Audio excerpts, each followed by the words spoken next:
imbauan hidup new normal atau adaptasi kebiasaan baru.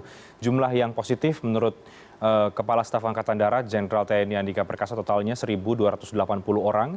Gubernur Jawa Barat Ridwan Kamil bahkan menyebut klaster secapa itu sebagai anomali. Bagaimana mencegah kebocoran dari klaster secapa tersebut? Mengapa begitu cepat dan perlukah sebetulnya pemerintah mengevaluasi lagi pendidikan baik di sekolah asrama ataupun di sekolah biasa agar bisa terhindar atau tidak menjadi klaster baru dari penyebaran COVID-19. Kita akan bahas malam hari ini. Saya sudah bersama dengan beberapa narasumber, ada dua di luar studio tentunya. Ada Pak Boni Wim Lestari, ahli epidemiologi. Maksud saya Ibu Boni Bim Lestari, ahli epidemiologi dari Universitas Padjadjaran. Selamat malam, Bu Boni. Selamat malam, Mas. Baik, dan juga ada Pak Cecep Darmawan, pengamat kebijakan pendidikan dari UPI. Selamat malam, Pak Cecep. Selamat malam. Baik, saya ke Ibu Boni Wim Lestari terlebih dahulu. Ibu, ini melihat setelah adanya jumlah yang cukup banyak ya, 1.280 ya di secapa TNI AD, kemudian juga ada di Pusdikom TNI juga di Bandung, Jawa Barat. Beberapa langkah yang diambil oleh pemerintah daerah Jawa Barat dan juga Pemkot Bandung, ini seperti misalnya ada pengetesan lingkungan sekitar wajib hukumnya, ada tes dan lain sebagainya, kemudian ada rencana untuk pembatasan sosial berskala mikro atau PSBM. Menurut Anda, Bu Boni Wim Lestari, apakah ini cukup sebetulnya untuk bisa memutus kebocoran yang terjadi dari klaster TNI AD di secapa ini, atau memang ini tampaknya sangat sulit untuk bisa men-tracing lagi karena jumlahnya begitu banyak, sementara tracing juga tentu harus dilakukan untuk lebih maksimal lagi? Iya, ini memang sesuatu yang kejutan ya saya kira, karena kita punya kasus hampir 1.300-an ya. Jadi sebetulnya untuk langkah selanjutnya itu betul tadi misalnya kita bisa melakukan pendekatan dengan PSBM, pembatasan sosial berskala mikro. Tapi saya kira memang tidak cukup hanya di lokasi secapanya itu sendiri. Oke. Tapi kita harus lihat juga lingkungan sekitarnya seperti RT-nya, RW-nya, dan juga dipelajari bagaimana interaksi siswa yang positif ini dengan lingkungan sekitarnya. Jadi menurut saya pelacakan kontak itu sangat krusial di sini, sangat penting untuk kita lakukan. Betul, memang kasus pertama ditemukan 2 minggu yang lalu. Tapi ini kan masih ada kasus-kasus baru yang ditemukan, dan itu perlu dilakukan pelacakan kontak secara intensif supaya kita yakin dengan siapa saja kasus-kasus positif ini memiliki kontak gitu. Oke, baik.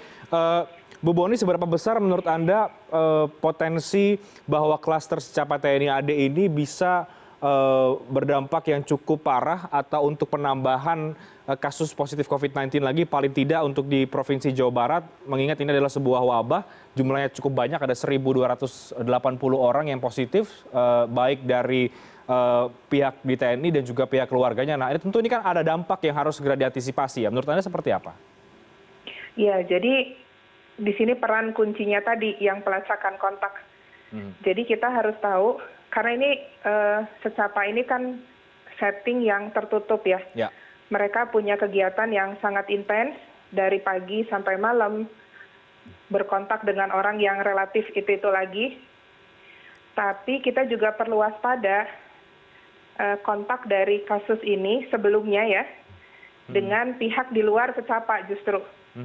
Justru di sini yang penting kita lakukan koordinasi dengan puskesmas setempat, dengan unit kesehatan dari TNI Angkatan Darat sendiri, untuk melakukan pelacakan kontak bersama, sehingga bisa ditentukan sejauh mana potensi penularan ini terjadi. Apa memang masih di lingkungan secapa, atau sudah lebih jauh justru, sudah terjadi secara acak di berbagai tempat.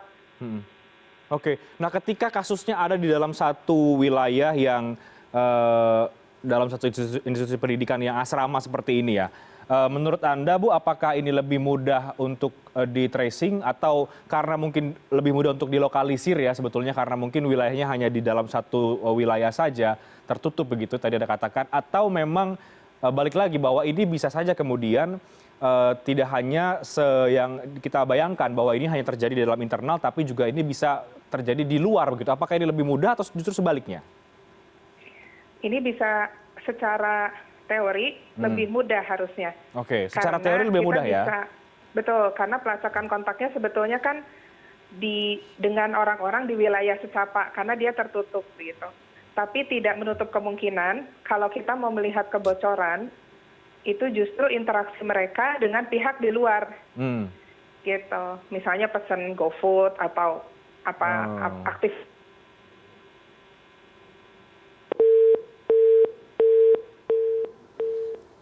Oke, baik, kami mengalami gangguan komunikasi dengan Ibu Boni Wimelestari. Saya akan lanjutkan. Nanti kami akan coba untuk menghubungi kembali agar komunikasi suara bisa diperbaiki. Bu Boni, tahan dulu di sana. Karena saya belum bisa mendengar suara Anda. Saya ke Pak Cecep, kalau begitu Pak Cecep Darmawan, pengamat kebijakan pendidikan dari UPI. Pak Cecep, ini penularan COVID terjadi di institusi pendidikan kedinasan ini, sekolah asrama. Ini menjadi pertanyaan sebetulnya. Bagaimana penerapan protokol kesehatannya, apalagi di lingkungan seperti asrama terjadi di secapa TNI AD. Dari kacamata Anda, bagaimana kemudian seharusnya semua pihak, baik dari pemerintah dan juga dari pemerintah daerah, ini mengevaluasi pasca terjadinya penularan yang cukup masif di dalam internal sekolah asrama ini, Pak Cecep? Ya, terima kasih.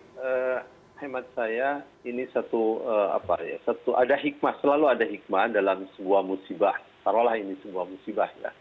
Nah, artinya semua pihak harus mengevaluasi diri ya sejauh mana penerapan pada masa sekarang ini, karena tidak menutup kemungkinan lembaga-lembaga pendidikan ini juga kalau tidak hati-hati ya seperti kasus-kasus di Secapa dan di tempat-tempat lain. Sebelumnya kan pernah juga di Sukabumi, yaitu kepolisian. Itu jauh-jauh hari. Nah, hemat saya, pemerintah dengan tim gugus tugas segera melakukan semacam tadi saran dari Bu Boni, saya kira bagus sekali, segera melakukan pembenahan di dalam pendidikan ini ya. Artinya kalau itu wilayah-wilayah yang belum hijau ya atau hijau sekali, itu kan sangat ketat pembukaannya. Jadi saya menyarankan ya lembaga-lembaga kedinasan termasuk di TNI, Polri dan lembaga kedinasan lain dan banyak kan diklat, kursus di ASN sekalipun. Nah, hemat saya protokol kesehatan dan bagaimana satu kebijakan di dalam penanganan COVID ini harus dipahami bersama. Maksud saya begini, kalau misalnya nanti gugus tugas memberikan sebuah panduan, maka itu harus mengikat seluruhnya, ya, tidak boleh parsial. Jadi harus one gate policy. Nah, yang keduanya, bagaimana seluruh pimpinan-pimpinan di seluruh instansi itu juga menerapkan ya protokol-protokol kesehatan kalau misalnya ada darurat-darurat. Ya, kalaupun misalnya harus 1-2 dalam lingkungan yang terbatas, misalnya di ada kegiatan-kegiatan seperti itu pun harus sama dengan kontrol yang amat ketat. Jadi prinsipnya saya paham karena di TNI Polri itu juga lain ya model pendidikannya khusus lah gitu. Tapi juga kesehatan dan keselamatan itu juga harus hal yang utama. Jadi hemat saya duduk bersama antara pimpinan TNI ya dalam hal ini lembaga-lembaga pendidikannya dengan tim gugus tugas ya mudah-mudahan nanti ada solusi yang terbaik. Karena begini, seperti tadi kalau di lingkungan dalam sendiri mungkin itu persoalannya nggak terlalu berat. Ya. Tapi kalau sudah menyebar cepat, nah misalnya ini kan akan lebih berbahaya dan bahkan sulit untuk mendeteksi lebih jauh. Jadi ini harus segera menurut saya cari hikmahnya, selalu ada hikmah dalam sebuah musibah gitu. Dan kebetulan saya juga ini penghuni yang dekat-dekat juga dengan Secapa sebetulnya ya. Daerah sini tetangga dekat, tapi insya Allah di sini relatif aman. Ya daerah-daerah Cipaku ini panorama ya mudah-mudahan tidak ada yang bocor-bocor keluar. Oke, baik Pak Cecep, kalau begitu dari kasus ini sebetulnya begini Pak Cecep, dari pandangan Anda ya, apakah memang memungkinkan protokol kesehatan di tengah pandemi COVID ini berlaku di institusi pendidikan asrama seperti yang terjadi di Secapa misalnya, atau mungkin di asrama-asrama sekolah kedinasan yang lain? Atau memang lebih baik ditutup sementara dulu, mengingat ini baru terjadi penularan, jadi lebih baik untuk dibenahi dulu, termasuk juga ini sebagai bahan evaluasi ketika nantinya tanggal 13 Juli sekolah-sekolah di zona hijau akan kembali dibuka. Ini kan sebetulnya juga kita bicara soal bagaimana potensi penularan di institusi pendidikan yang lainnya juga, tidak hanya sekolah asrama. Tapi dibahasnya nanti ya, Pak Cecep dan juga Ibu Boni, sambil nanti saya akan cek juga seperti apa sambungan audio dengan Bu Boni. Usai jeda berikut, kami akan segera kembali sesaat lagi.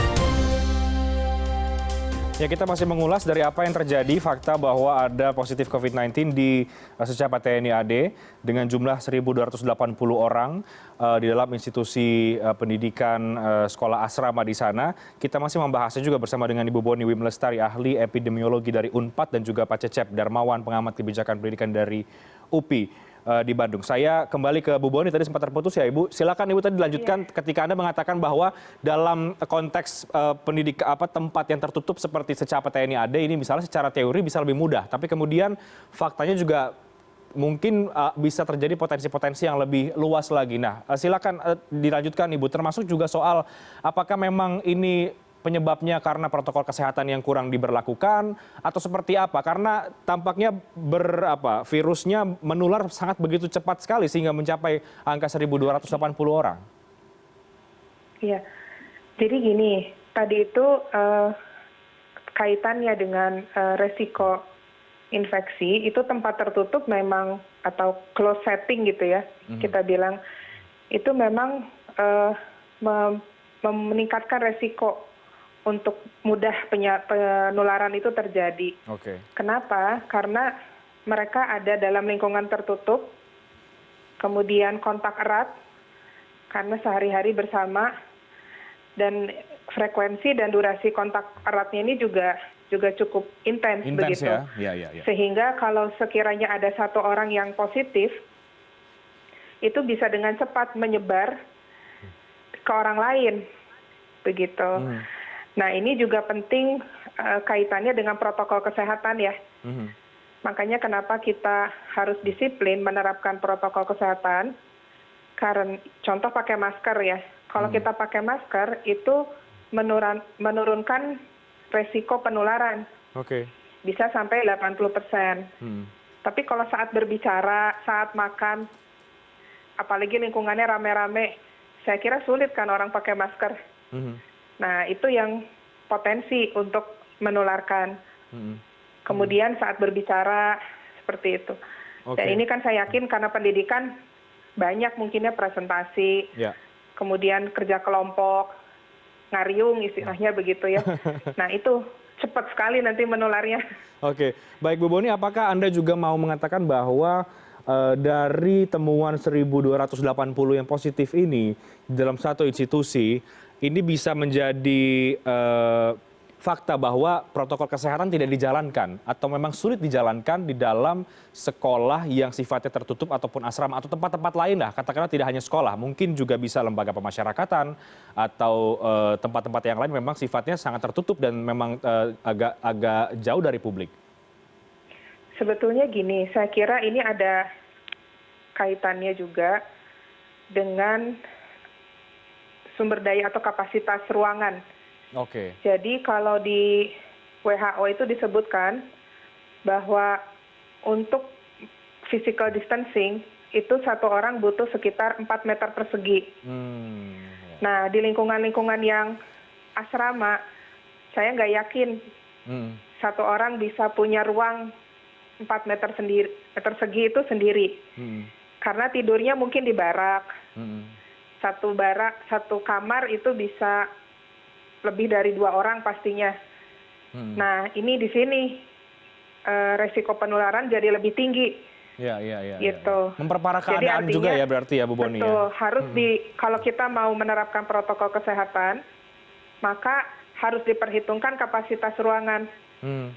Jadi kalau mau tetap diadakan, mungkin harus dipotong sampai sekitar 50% kapasitas siswa. Kalau misalnya biasa 500, mungkin bisa setengahnya yang hanya bisa masuk begitu. Baik, itu dari sisi epidemiologi. Dari sisi kebijakan pendidikannya Pak Cecep, mungkin tidak sebetulnya ada protokol kesehatan yang cocok ya. Formulanya seperti apa sih Pak Cecep untuk bisa menerapkan protokol kesehatan di dalam sekolah asrama? Karena kan tadi dengan fakta misalnya satu ruangan, intensitas bertemu. Nah ini seperti apa? Atau memang lebih baik dievaluasi, ditutup sementara, melihat potensi penyebaran yang cukup tinggi? Ya kalau di lingkungan Kementerian Pendidikan dan Kebudayaan Kemendikbud itu sudah ada pengaturan-pengaturannya ya. Terutama untuk daerah yang hijau. Dan setelah diteliti maka pemerintah memutuskan hanya 6% yang hijau itu beberapa waktu lalu. Dan itu pun dengan persyaratan-persyaratan yang amat ketat. Dan saya terus terang dengan kekhawatiran kita ya, hanya khusus aja kalaupun mau dibuka misalnya di tingkat persekolahan itu pada yang relatif dewasa misalnya SMA SMK aja dulu, dan itu pun dengan persyaratan tadi ya, jumlah persyaratan yang sudah ditentukan oleh gugus tugas ya, misalnya fasilitas di sekolahnya seperti apa, kemudian tadi ruangannya seperti apa, dan jarak juga harus diperhitungkan, beberapa shift juga sekolah harus dilakukan ya, 2-3 shift itu di pendidikan kesiswaan. Karena bagaimana di lingkungan misalnya TNI, saya pikir pengaturan ini juga harusnya bisa diterapkan di lingkungan-lingkungan lain, walaupun tentu punya keragaman aturan ya. Jadi karena TNI, saya pikir nanti di lingkungan TNI yang bisa menentukan di lembaga-lembaga pendidikan TNI seperti apa, karena tentu saja hak memperoleh pendidikan itu kan hak warga negara yang utama ya. Jadi lembaga-lembaga kedinasan juga mana yang bisa misalnya tadi disarankan oleh Bu Boni juga soal direkrut tetapi dalam kondisi tertentu ya dipenuhi. Tapi hemat saya, kalau yang sudah seperti ini sebaiknya lebih baik di off dulu untuk sementara. Di off dulu sampai diadakan evaluasi seperti apa baiknya, kemudian baru disusun ulang bagaimana jadwal-jadwal pembelajaran itu, misalnya lewat dengan blended learning. Blended learning itu pembelajaran mana yang bisa tatap muka dengan terbatas gitu ya, dengan prasyarat yang ketat, mana yang harus lewat online atau daring. Nah, dengan begitu maka resiko-resiko ya ketularan itu mudah-mudahan bisa teratasi. Nah, tapi kan masalahnya sekarang sudah terjadi penularan ini. Nah, saya pikir alangkah baiknya apabila tadi kalau dia akan evaluasi di stop dulu ya, di off dulu beberapa saat, biar ada mundur gitu walaupun jadwal misalnya seperti itu, tapi mendahulukan tingkat keselamatan dan kesehatan. Dan saya pikir pimpinan TNI sudah sangat baik ya untuk melakukan antisipasi ini. Saya pikir juga karena saya lingkungannya dekat sekali dengan saya lihat banyak pengetatan yang lebih bagus itu yang dilakukan oleh pimpinan. Oke, ini yang Anda maksud di off adalah tentu di secapanya dulu. Tapi kalau kita berkaca atau melihat yang lebih luas lagi, Pak Cecep, untuk sekolah-sekolah pendidikan yang lain, katakanlah tidak harus asrama, tapi sekolah juga nanti akan dibuka di zona-zona hijau. Nah, ini bagaimana evaluasinya melihat apa yang terjadi? Karena kalau ini di TNI saja yang mungkin asumsi kita adalah sangat ketat, disiplin dan sebagainya, potensi penularan itu justru tidak terhindarkan ya. Apalagi kemudian di sekolah-sekolah yang katakanlah sekolah-sekolah biasa misalnya. Nah, untuk di sekolah saya melihat tadi ya. Jadi kalau dia misalnya satu kota hijau ya, dan sepakat dari gugus tugas menyatakan itu hijau. Nah, dengan prasyarat-prasyarat yang sudah terpenuhi sekalipun, saya rada rawan tingkat SD dan SMP. Ya, yang mungkin dibuka itu SMA, SMK. Ya, dan itu pun dengan tim shift, ya 2 shift atau 3 shift. Semakin banyak shiftnya semakin baik. Tapi juga tadi saya menyarankan dengan sistem blended juga. Ya, karena guru juga terbatas. Yang khawatir sebetulnya bukan dalam posisi di kelas. mungkin di kelas itu guru bisa dan siswa bisa mengatur diri ya dengan berbagai persyaratan tadi. Pokoknya semua sudah terpenuhi misalnya. Tapi ketika mereka pulang dan ketika mereka berangkat, nah seperti apa jaminannya? Maaf, misalnya pakai angkutan umum, ya. Nah itu bagaimana? Terus pulangnya siapa yang bisa menjamin bahwa memenuhi syarat-syarat atau protokol-protokol kesehatan? Nah itu yang menurut saya agak rawan. Makanya kalaupun memungkinkan, walaupun dia hijau, jangan dulu seluruh sekolah SMA SMK itu jangan dulu, tapi lihat dulu mana sekolah yang memungkinkan dengan prasyarat yang ketat tadi, kemudian dipilih mungkin 1, 2 atau beberapa dulu saja, jangan seluruh dibuka, yang lainnya online ya lewat PJJ, gitu. Jadi kesehatan jauh lebih utama. Nah termasuk juga saya belum merekomendasi sebetulnya untuk tingkat anak-anak anak didik di SD maupun di SMP ya. Jadi lebih baik di tingkat menengah. Meskipun itu ada di zona hijau ya, Pak Cecep? Ya, betul. Ibu Boni ada. Hijau. Baik, saya ke Ibu Boni, ada yang ingin Anda tambahkan, Bu Boni, dari apa yang tadi sudah kita bahas, termasuk juga soal sekolah yang memang akan dibuka lagi ini, yang bisa saja kemudian kita harus antisipasi agar tidak menjadi klaster-klaster baru seperti yang dikhawatirkan sejak awal. Kalau untuk lembaga-lembaga kedinasan, pendidikan lembaga kedinasan, saya setuju. Ini sudah saatnya kita belajar dari apa yang sudah terjadi ya. Kemungkinan di tempat-tempat lain yang punya sekolah kedinasan itu juga ada program-program pendidikannya mungkin sampai akhir tahun. Nah saran saya sih ini dievaluasi ulang. Sekiranya masih bisa ditunda, sebaiknya ditunda. Karena tadi memang ada keterbatasan di sumber daya dan ini kita sedang dengan peningkatan kapasitas tes di mana-mana, ini angka positif akan masih terus naik. Jadi itu menunjukkan bahwa laju infeksi juga masih ada, belum mereda nih, gitu. Jadi perlu sangat diwaspadai kalau kita memaksa untuk membuka atau melanjutkan program pelatihan atau training atau apapun itu. Nah khusus untuk sekolah juga demikian.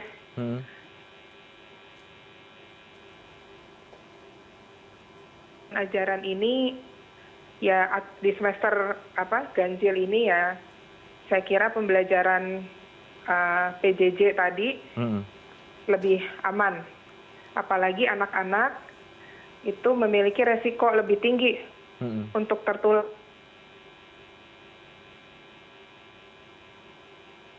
untuk terinfeksi ya.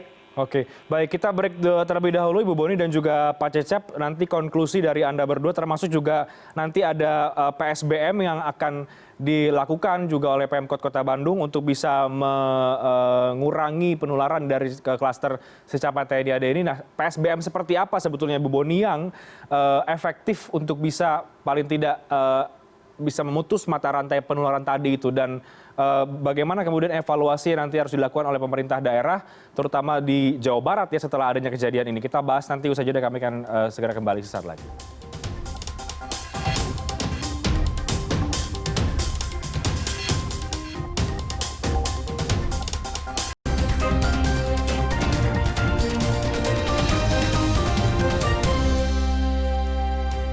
Baik, saya lanjutkan dialog, namun sebelumnya kita ke informasi. Panglima TNI Marsikal TNI Hadi Cahyanto akan mengevaluasi kurikulum sekolah kedinasan agar tetap sesuai dengan protokol kesehatan COVID-19. Hal ini dilakukan setelah adanya klaster baru COVID-19 di Secapa Angkatan Darat. Panglima juga menambahkan, selama ini sudah dilakukan tes secara parsial, namun ketika terjadi kasus akan segera dilaksanakan tes kembali di wilayah itu. Kedinasan tetap kita mengacu kepada protokol kesehatan ya seperti yang saya sampaikan tadi. Namun apabila ada kejadian-kejadian tetap akan kita evaluasi, kemudian segera juga kita akan melihat kurikulum yang dilaksanakan yang semuanya harus mengeling kepada aturan dari protokol kesehatan tersebut. Ya, selama ini sudah dilaksanakan ya secara parsial. Contohnya adalah kegiatan-kegiatan apabila akan melaksanakan pembukaan pendidikan, kita laksanakan. Kemudian apabila terjadi kasus di sekitar wilayah itu, kami juga laksanakan. Ya, baik di Bandung, di Jawa Tengah, di Jawa Timur juga kami laksanakan, termasuk di daerah-daerah operasional, contohnya Kodim, Lanal maupun Lanut kita laksanakan semuanya, termasuk keluarganya, apalagi yang akan melaksanakan dinas luar, contohnya adalah pelaksanaan pengamanan wilayah perbatasan atau pengamanan wilayah rawan. Semuanya kita laksanakan. Baik, saya langsung ke Pak Cecep kembali. Pak Cecep, tanggapan Anda Pak ketika tadi Panglima mengatakan juga soal akan mengevaluasi kurikulum dalam sekolah kedinasan, seperti apa Anda melihatnya? Ya, saya pikir itu himbauan dan perintah yang bagus dari Panglima TNI untuk institusi TNI agar mematuhi aturan-aturan protokol kesehatan. Dan juga kalau boleh saya menyarankan ke pihak TNI, ya tadi selain kurikulum yang disesuaikan dengan kondisi pandemik ini, juga tadi ada pembatasan-pembatasan ya. Jadi artinya harus dievaluasi sejauh mana kalau kapasitas lembaga pendidikan itu sebaiknya menyesuaikan dulu sekarang ini ya. Jadi kalau misalnya ada 100, maka mungkin harus dipertimbangkan supaya tidak segitu. Ya, sesuai dengan protokol kesehatan. Yang keduanya juga soal waktu nih. Ya, yang misalnya sekarang ini kan panjang sekali, ada yang 8 bulan, 9 bulan, sekian ya. Nah, itu juga di dalam proses pendidikan barangkali juga bisa disesuaikan ya supaya lebih fleksibel.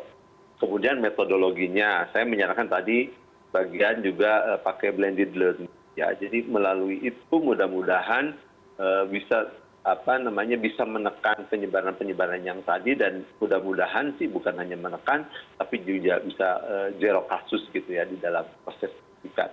Kenapa? Karena memang pendidikan kita tahu bersama tidak boleh terhenti karena soal ini, tetapi juga bagaimana kita melakukan pendekatan-pendekatan itu melalui protokol kesehatan yang lebih baik. Oke, baik, saya ke Ibu Boni lagi. Ibu Boni, jadi dari kasus yang terjadi di Secapa TNI AD ini, apakah ini juga kita bisa lihat ini sebagai salah satu dampak ya atau risiko dari pelonggaran-pelonggaran yang memang sudah dilakukan oleh pemerintah baik di pusat maupun di daerah, karena kemudian ada new normal, ada kemudian adaptasi kebiasaan baru, seperti apa Anda melihatnya? Ya, sebetulnya kalau dilihat mungkin pemberlakuan AKB ini tidak secara langsung ya mempengaruhi kejadian yang ada di Secapa, saya kira. Tapi justru memang ada resiko dengan kita membuka terlalu cepat, ini akan ada surge lagi, akan ada lonjakan kasus lagi. Dan ini kita lihat bersama. Jadi yang di awal-awal ordonya ratusan per hari naiknya, sekarang sudah ribuan mungkin sempat ribuan. Sampai rekor yang kemarin 2.600 2 hari yang lalu. Jadi ini juga perlu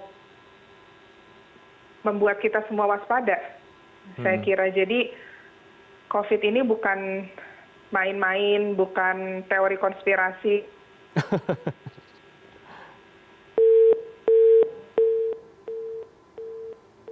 Baik, kami kembali mengalami gangguan komunikasi dengan Bu Boni tadi. Terakhir juga mengatakan bahwa ini perlu diwaspadai karena angkanya per hari ternyata penambahannya sudah tidak lagi ratusan tapi juga ribuan, termasuk ketika di angka 2.600 dari Jawa Barat, termasuk juga dari klaster yang terjadi di Secapa TNI AD. Sudah bisa tersambung kembali dengan Ibu Boni? Halo Ibu, selamat malam. Bisa? Oke, tampaknya masih ada gangguan komunikasi. Saya kembali lagi ke Pak Cecep. Pak Cecep, jadi ini kita bicara ke depan sekarang. Setelah ini bagaimana agar selain tadi ada kurikulum evaluasi ya, tapi supaya kemudian secara pendidikan juga tidak terdampak atau tidak terjadi penurunan kualitas karena ada evaluasi tadi. Tapi di sisi yang lain juga tadi Anda katakan memang tidak bisa juga dihentikan soal pendidikan ini, apalagi soal sekolah-sekolah kedinasan ini, termasuk juga sekolah-sekolah yang nanti akan dibuka pada tanggal 13 Juli, Pak. Ya, betul. Tadi hak memperoleh atau mendapatkan pendidikan itu kan hak asasi warga negara ya. Tidak boleh terhalang karena adanya pandemi. Justru yang dibutuhkan adalah bagaimana kita menyikapi pendidikan pada masa pandemi. Pemerintah sudah banyak melakukan kebijakan-kebijakan itu untuk kemudian diimplementasikan. Nah, persoalannya sesungguhnya di setiap daerah, setiap kabupaten kota, provinsi, ya ini bagaimana ketaatan untuk melaksanakan itu yang pertama, tentang regulasi. Yang keduanya, seluruh persyaratan-persyaratan bagi yang memang mungkin zona hijau gitu, dan itu hanya 6% di sekolahan, itu pun harus, ya sekali lagi, itu pun harus dilakukan secara bertahap. Ya, kalau saya begitu, bertahap. Tidak kemudian ini sudah hijau, kemudian semua diperbolehkan. Bertahap. Dan di dalam proses itu pun harus dievaluasi. Misalnya 1 bulan berjalan, 2 bulan berjalan, seperti apa. Kalau terjadi kasus demi kasus, maka harus segera ditutup juga. Ya, pembelajaran daring jauh akan lebih baik untuk menangani persoalan itu. Nah, sama juga di sekolah-sekolah kedinasan, pendidikan-pendidikan kedinasan, juga ini emasnya tadi, kalau soal kualitas tentu kita tidak bisa menyamakan dalam kondisi normal dengan kondisi pandemik. Ya, ukurannya tidak boleh sama, alat ukurnya nggak boleh sama. Makanya target sasarannya pun ya tentu itu harus disesuaikan dengan kondisi. Kita memang tidak akan ideal dalam kondisi seperti dulu, seperti normal. Tetapi bukan berarti kita harus meninggalkan seluruhnya. Ya. Jadi kualitas ini tetap harus ada quality assurance dalam kondisi pandemik dan mengukurnya dari sisi itu supaya kita juga bertindak, bersikap, menilai itu secara adil gitu. Saya gitu. Oke, baik. Saya kembali ke Ibu Boni. Mudah-mudahan tidak ada gangguan komunikasi lagi nih, Bu. Jadi terakhir. Jadi bagaimana menyikapi penambahan angka tadi yang ribuan tadi itu, termasuk dari klaster di Secapa TNI AD, kemudian sampai hari ini juga masih sekitar 1000-an yang penambahan positifnya. Artinya kita perlu waspada, kita juga perlu mengevaluasi semua kebijakan yang telah diambil oleh pemerintah dalam menanggapi COVID-19 ini. Ya, saya kira yang pertama adalah kita harus memperkuat juga strategi testing kita. Oke. Jadi selain ke orang-orang yang memang terduga COVID, ya jadi kalau sesuai pedoman Kemenkes kita ada PDP, ODP, kemudian OTG, orang dengan riwayat ORAT. Nah ini sebetulnya populasi-populasi khusus yang ada di tempat yang tertutup itu sebetulnya menjadi prioritas juga. Tidak hanya di institusi pendidikan atau pendidikan kedinasan, tapi juga tadi lembaga permasyarakatan. Kemudian mungkin panti-panti ya, panti sosial atau panti jompo, panti yatim, di mana ada potensi orang cukup banyak orang dalam tempat yang mungkin terbatas begitu. Ya. Itu pertama. Yang kedua juga ini himbauan ke masyarakat bahwa untuk menanggulangi COVID kita harus bersama. Jadi seberapa besar juga intervensi yang dilakukan oleh pemerintah itu tidak akan sukses tanpa dukungan masyarakat. Jadi dukungan publik berupa disiplin, menerapkan protokol kesehatan 3M, pakai masker, menjaga jarak, lebih rajin cuci tangan, itu sudah harus menjadi kebiasaan baru. Ya. Jadi penting sekali edukasi ke masyarakat akan pentingnya kita mencegah penularan COVID-19 ini bersama. Baik. Gitu. Mudah-mudahan menjadi evaluasi ya Ibu Boni dan juga Pak Cecep bagi semua pihak dari apa yang terjadi di Secapa TNI AD dan juga mengantisipasi di tempat-tempat yang lain, terutama di tempat-tempat yang sifatnya tertutup tadi itu ya, baik di institusi pendidikan atau mungkin di lembaga pemasyarakatan. Terima kasih banyak Ibu Boni Wim Lestari dan juga Pak Cecep Darmawan sudah bergabung bersama dengan kami pada malam hari ini. Ribuan rumah terdampak banjir dan juga tanah longsor akibat luapan Sungai Pinoh di Melawi, Kalimantan Barat. CNN Indonesia Prime News akan segera kembali.